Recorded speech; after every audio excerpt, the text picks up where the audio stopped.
American നാവികസേനയിലെ കരുത്തനായ ആക്രമണ കപ്പലായ USS ട്രിപ്പോളി പശ്ചിമേഷ്യയിലേക്കുള്ള യാത്രക്കിടെ സിംഗപ്പൂരിന് സമീപമുള്ള മലാക്ക കടലിടുക്കിൽ എത്തിയതായി റിപ്പോർട്ടുകൾ. മാരിടൈം ട്രാക്കിംഗ് വിവരങ്ങൾ പ്രകാരം ചൊവ്വാഴ്ച രാവിലെയാണ് കപ്പൽ ഈ മേഖലയിൽ എത്തിയത്. കനത്ത കപ്പൽ ഗതാഗതമുള്ള സിംഗപ്പൂർ തീരത്ത് സുരക്ഷിതമായ യാത്ര ഉറപ്പാക്കാനായി AIS ട്രാൻസ്പോണ്ടറുകൾ ഓൺ ചെയ്തുകൊണ്ടാണ് കപ്പൽ നിലവിൽ സഞ്ചരിക്കുന്നത്. സാധാരണയായി നാവിക കപ്പലുകൾ ഇത്തരം ട്രാൻസ്പോണ്ടറുകൾ ഓഫ് ചെയ്താണ് സഞ്ചരിക്കാറുള്ളത്.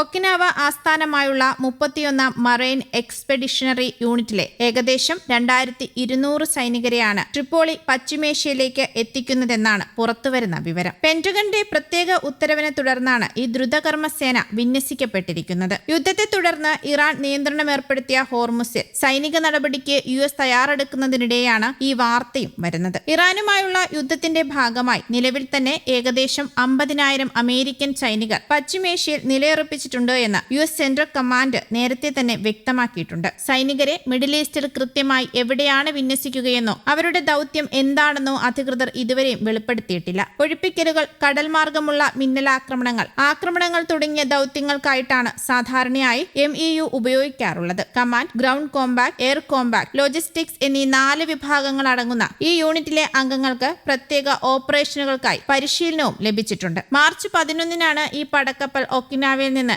യാത്ര തിരിച്ചതെന്ന് ട്രാക്കിംഗ് വിവരങ്ങൾ കാണിക്കുന്നുമുണ്ട്. ജപ്പാനിലെ സാസെബോ ആസ്ഥാനമായി പ്രവർത്തിക്കുന്ന USS ട്രിപ്പോളിക്ക് ഏകദേശം 850 അടി നീളവും 45,000 ടൺ ഭാരവുമുണ്ട്. യഥാർത്ഥത്തിൽ ഇതൊരു ചെറിയ വിമാനവാഹിനി കപ്പലിന് തുല്യമായ സന്നാഹങ്ങളാണ് ഒരുക്കുന്നത്. അത്യാധുനിക F-35 സ്റ്റെൽത്ത് ഫൈറ്റർ വിമാനങ്ങൾ, MV-22 ഓസ്പ്രേ ട്രാൻസ്പോർട്ടുകൾ, സൈനികരെ കരയിലേക്ക് എത്തിക്കാനുള്ള ലാൻഡിംഗ് ക്രാഫ്റ്റുകൾ എന്നിവ വഹിക്കാനുള്ള ശേഷി ഈ കപ്പലിനുണ്ട്. USS ന്യൂ ഓർലിയൻസ്, USS സാന്റിഗോ എന്നീ കപ്പലുകൾ ഉൾപ്പെടുന്ന ഒരു ആംഫിബിയസ് റെഡി ഗ്രൂപ്പിന്റെ പ്രധാന കപ്പലാണ് ട്രിപ്പോളി. നിലവിൽ ഈ കപ്പലുകൾ ട്രിപ്പോളിക്കൊപ്പമുണ്ടോ എന്ന കാര്യം മാരിടൈം ട്രാക്കിംഗ് സൈറ്റുകൾ വഴി സ്ഥിരീകരിക്കാനായിട്ടില്ല. അതേസമയം ഇറാനെതിരായി ഇസ്രയേലും അമേരിക്കയും ആരംഭിച്ച സംയുക്ത യുദ്ധത്തിന്റെ ആദ്യ ആഴ്ചയിൽ തന്നെ 3200-ലധികം അമേരിക്കൻ സൈനികർ കൊല്ലപ്പെട്ടുവെന്ന അവകാശവാദവുമായി ഇറാൻ രംഗത്തെത്തിയിട്ടുണ്ട്. ഫെബ്രുവരി 28 മുതൽ ഇറാന്റെ തിരിച്ചടിയിൽ അമേരിക്കയുടെ നാശനഷ്ടങ്ങളുടെ സമഗ്രമായ വിലയിരുത്തലുകൾ ഇറാന് ലഭിച്ചതായി ഭരണകൂടം അവകാശപ്പെടുന്നുമുണ്ട്. ഇറാന്റെ മുതിർന്ന ഇന്റലിജൻസ് ഉദ്യോഗസ്ഥനെ ഉദ്ധരിച്ച് പ്രസ് ടിവിയാണ് ഇക്കാര്യം റിപ്പോർട്ട് ചെയ്തത്. അമേരിക്കയുടെയും ഇസ്രയേലിന്റെയും വ്യോമ പ്രതിരോധ ആയുധ ശേഖരണത്തിൽ ഗണ്യമായ കുറവ് സംഭവിച്ചിട്ടുണ്ടെന്നും ഉദ്യോഗസ്ഥൻ പറഞ്ഞു.